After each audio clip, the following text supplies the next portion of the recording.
여러분, 오늘은 충격적인 이야기로 시작하겠습니다. 결혼식 날 신부가 도망쳤다는 사실만으로도 이미 파격적이었는데 그 뒤에 감춰진 진짜 이야기는 훨씬 더 충격적이었습니다. 정보아는 단순히 사랑 때문에 떠난 것이 아니었습니다. 그녀는 처음부터 모든 것을 계산하고 있었습니다. 그 계산은 차갑게도 이지혁을 철저히 이용하는 계획이었습니다. 겉으로는 순진한 미소와 상냥한 태도로 지혁과 그의 가족들에게 다가갔지만 속으로는 완전 다른 생각을 하고 있었습니다. 정보아는 어린 시절부터 재벌가 딸로서 많은 것을 누리며 자랐습니다. 하지만 그녀의 마음속 깊은 곳에는 늘 서재욱이라는 남자가 자리 잡고 있었습니다. 서재욱은 가진 것 하나 없는 용접공이었지만 누구보다 뜨거운 청춘을 함께한 연인이었습니다. 그러던 어느 날 서재욱은 흔적도 없이 사라졌습니다. 연락이 끊기고 그 어떤 소식도 들을 수 없었습니다. 보아는 애가 타듯 그를 찾아 헤맸습니다. 하지만 진실은 단순했습니다. 하늘건설이 개입했기 때문이었습니다. 재벌가 아버지가 가진 힘은 한 청년의 존재를 세상에서 지워버리기에 충분했습니다. 그 후로 보아는 사랑했던 연인을 잊고 아버지의 뜻대로 사는 듯 보였습니다. 화려한 파티에 참석했고 누구보다 고상한 미소를 지었습니다. 그러나 그녀의 내면은 늘 공허했습니다. 서재욱을 잃은 공허함은 채워지지 않았습니다. 아버지의 재력을 포기할 수 없었던 보아는 새로운 선택을 했습니다. 잊을 수 없는 사랑하는 연인도 되찾고 돈도 포기할 수 없는 계획을요. 그것이 바로 이지혁과의 계약 결혼이었습니다. 지혁은 성실했지만 평범한 집안의 장남이었고 무엇보다 재벌가와의 연결을 절실히 필요로 하는 상황이었습니다. 보아의 계산은 명확했습니다. 겉으로는 재벌가 사위라는 체면을 세워주고 속으로는 그 힘을 이용해 서재욱을 찾는 것. 그리고 서재욱을 찾아낸 뒤에는 이혼을 통해 고액의 위자료를 받아내는 계획이었습니다. 보아는 속으로 중얼거렸습니다. 지혁 씨 미안해요. 하지만 이건 제 인생을 되찾기 위한 일이에요. 지혁은 알지 못했습니다.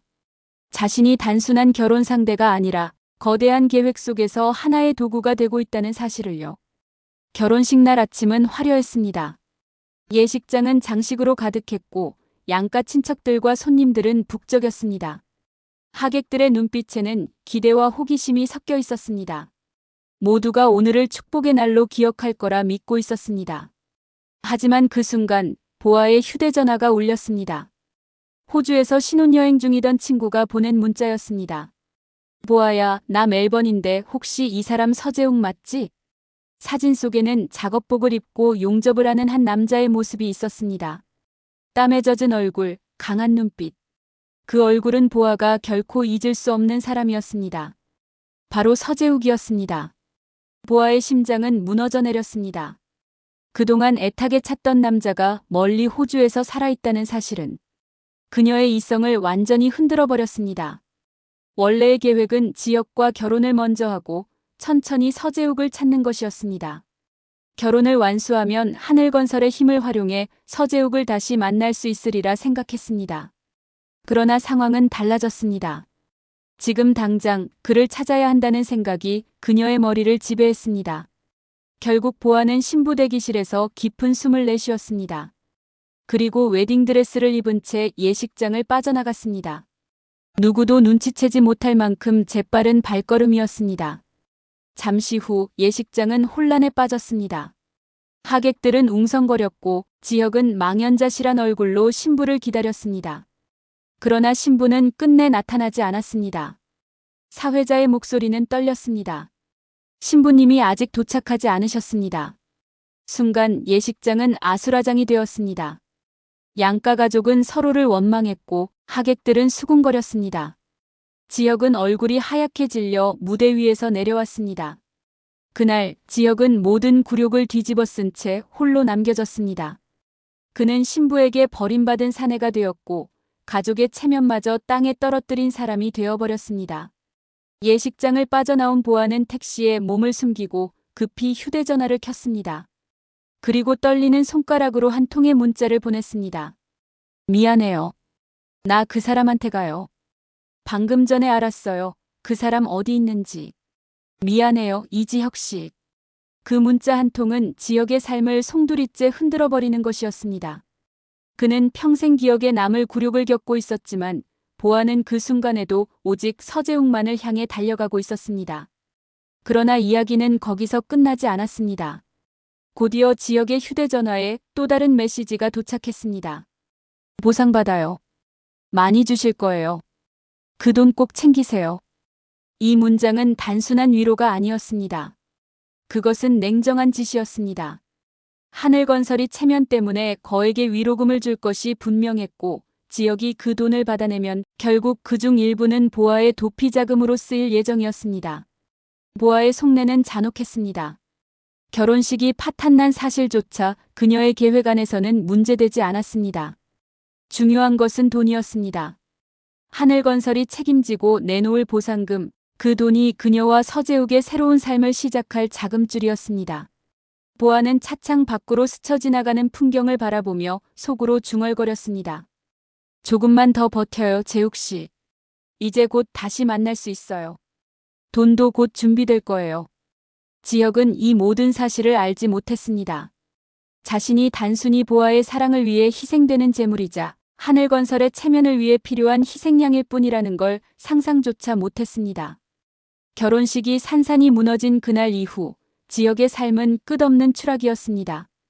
그는 집으로 돌아왔지만 기다리고 있던 것은 위로가 아니라 아버지 상철의 분노였습니다. 상철은 차갑게 말했습니다. 너 제정신이냐? 조건을 보고 결혼을 하겠다고? 사내 자식이 그렇게 팔려가는 짓을 하다니. 그 목소리는 날카로운 칼처럼 지역의 가슴을 찔렀습니다. 지역은 고개를 들지도 못하고 낮게 대답했습니다. 아버지, 저는 그냥 잘 살고 싶었어요. 사랑 없이도 괜찮다고 생각했습니다. 저는 초라하게 살고 싶지 않았습니다. 상철은 손을 떨며 외쳤습니다. 그럼 끝까지 혼자 살았어야지. 돈에 팔려가는 짓을 하지 말았어야지, 이놈아. 지역은 더 이상 집에 머물 수 없었습니다. 어머니 다정히 붙잡았지만 그는 문을 열고 나가버렸습니다. 집안은 무겁게 가라앉았고 남겨진 가족은 서로를 원망하며 침묵 속에 쌓여 있었습니다. 집을 나온 지역은 작은 여관방에 몸을 숨겼습니다. 불 꺼진 방에서 이틀 사흘. 아무것도 먹지 않은 채 천장만 바라보며 버텼습니다. 주인은 걱정스러운 얼굴로 문을 두드렸지만 그는 대답하지 않았습니다. 결국 그는 다시 거리로 나섰습니다. 낮에는 막노동, 밤에는 택배 상하차. 손은 굳은 살로 가득했고 몸은 점점 말라갔습니다. 그의 삶은 생존이 아니라 자신을 벌하는 시간이었습니다. 보아는 이미 멜번으로 향한 비행기에 몸을 실었습니다. 창밖으로 펼쳐진 하늘을 보며 그녀는 마음속으로 속삭였습니다. 조금만 기다려요, 재욱 씨. 이제 곧 다시 함께할 수 있어요. 모든 게 준비될 거예요. 공항에 도착한 보아는 서재욱과 마침내 재회했습니다. 두 사람은 한동안 아무 말도 하지 못한 채 서로를 바라보았습니다. 눈물이 먼저 흐른 건 보아였습니다. 재욱 씨 드디어 찾았어요. 이제 다시는 안 놓칠 거예요. 서재욱도 굳은 표정을 풀며 그녀를 안아주었습니다. 보아, 나도 그동안 얼마나 기다렸는지 몰라. 하지만 앞으로 어떻게 할 거야? 너는 재벌가 딸이고 난 가진 게 없는 용접공이야. 세상은 절대 우릴 가만두지 않을 거야. 보아는 차갑게 웃으며 대답했습니다. 걱정 마요. 이미 방법은 다 준비해놨어요. 하늘건설이 지역한테 거액의 위로금을 줄 거예요. 체면 때문에라도 어쩔 수 없을 거예요. 그 돈을 지역이 받아내면 우리는 그걸 나눠 가지면 돼요. 그 돈이 우리의 도피 자금이 될 거예요. 서재욱은 놀란 눈으로 그녀를 바라봤습니다. 그게 가능한 일이야? 보아는 확신에 찬 목소리로 대답했습니다. 가능해요. 지역은 이미 사랑도 가족도 잃었어요. 이제 남은 건 돈뿐이에요. 그리고 그 돈은 곧 우리 것이 될 거예요. 그 순간 보아의 얼굴에는 차가운 결의가 서려 있었습니다. 사랑을 찾았지만 동시에 돈도 버릴 수 없었던 그녀는 결국 이 모든 판을 계획한 사람이었습니다. 한편 한국에서 여전히 막노동을 이어가던 지역은 이 모든 진실을 알지 못했습니다. 그는 단지 보아가 남긴 한마디에 사로잡혀 있었습니다. 보상받아요. 많이 주실 거예요. 보아는 해외로 떠난 뒤에도 끊임없이 지혁에게 연락을 했습니다. 보상받아요. 많이 주실 거예요. 그 돈 꼭 챙기세요. 그래야 당신도 살고 저도 살 수 있어요. 그녀의 목소리는 차갑고 단호했습니다. 위로가 아니라 명령이었습니다. 지혁은 오랫동안 머뭇거리다가 결국 결심했습니다. 그래. 사랑은 실패했지만 조건은 남았다. 보상금이라도 받아내면 내 인생은 다시 시작될 수 있어. 그는 마치 새로운 희망을 본 듯 하늘건설과의 협상 자리에 나섰습니다. 하늘건설의 관계자들은 체면을 지키기 위해 거액의 위로금을 제시했습니다. 지혁은 차가운 표정으로 고개를 끄덕이며 합의서에 서명했습니다. 그 순간 그의 마음속에는 묘한 안도감이 스며들었습니다. 사랑은 사라져도 돈은 남았다. 결국 결혼은 실패해도 거래는 성공할 수 있다. 그러나 그 안도감은 오래가지 않았습니다. 며칠 뒤 통장에 찍힌 금액을 확인한 지혁은 눈을 의심했습니다. 거액이 들어온 것은 맞았지만 그 돈은 순식간에 다른 계좌로 빠져나갔습니다. 잔고에는 거의 남은 것이 없었습니다. 지혁은 서류를 뒤져보았습니다. 거기엔 자신도 모르게 보아가 꾸민 위임장이 끼워져 있었습니다. 하늘건설과의 합의금 대부분이 보아의 이름으로 넘어가도록 조작돼 있었습니다. 그녀는 이미 변호사를 통해 법적 권리까지 확보해 두었고 지혁이 손댈 수 있는 여지는 없었습니다. 지혁은 멍하니 화면을 바라보다가 천천히 고개를 감쌌습니다. 그래서 나를 이용한 거였구나. 난 처음부터 도구였구나. 그의 가슴 속에서 뭔가 산산이 부서졌습니다. 사랑이 없어도 결혼은 가능하다고 믿었던 가치관. 돈만 있으면 인생을 다시 세울 수 있다고 생각했던 희망. 그 모든 것이 무너져 내렸습니다. 그는 떨리는 입술로 중얼거렸습니다. 아버지, 결국 돈에 팔려간 건 제가 아니었습니다. 돈에 버려진 게 저였습니다. 보상받아요. 많이 주실 거예요. 그 말은 위로가 아니라 저주 같은 것이었다는 것을 그는 깨달았습니다. 지혁은 흐릿한 눈빛으로 속삭였습니다. 난 결국 철저히 이용당했구나. 돈 때문에 인생도 망쳐버렸구나. 그의 가슴 속에 한때는 외면했던 진짜 사랑이 불현듯 떠올랐습니다. 은호였습니다. 은호가 원망하듯 건네던 그 말. 선배, 저는 선배를 인간으로 먼저 좋아했어요. 그 무심한 듯 진심 어린 말이 다시 가슴을 파고들었습니다. 지혁은 눈을 감으며 속삭였습니다.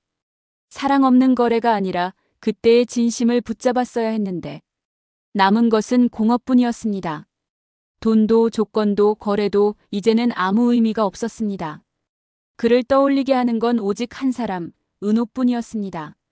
몰락한 지혁, 도망친 보아, 그리고 점점 깊어지는 삼각관계의 그림자.